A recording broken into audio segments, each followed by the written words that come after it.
राजा और मूर्ख बंदर की कहानी। बहुत पुरानी बात है। एक राजा के पास पालतू बंदर था।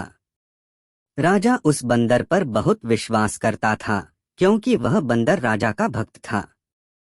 बंदर राजा की पूरे मन से सेवा करता था, लेकिन बंदर बिल्कुल मूर्ख था।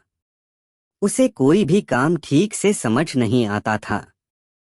राजा जब भी विश्राम करता, बंदर उसकी सेवा के लिए हाजिर हो जाता था।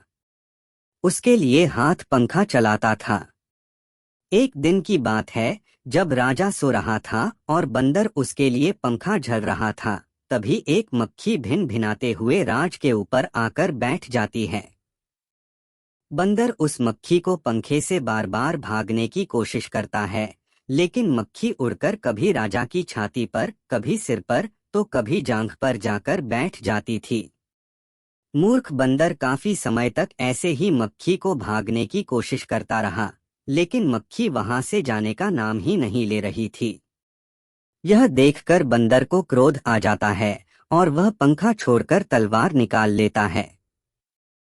जब मक्खी राजा के माथे पर बैठती है, तो बंदर तलवार लेकर राजा की छाती पर चढ़ जाता है।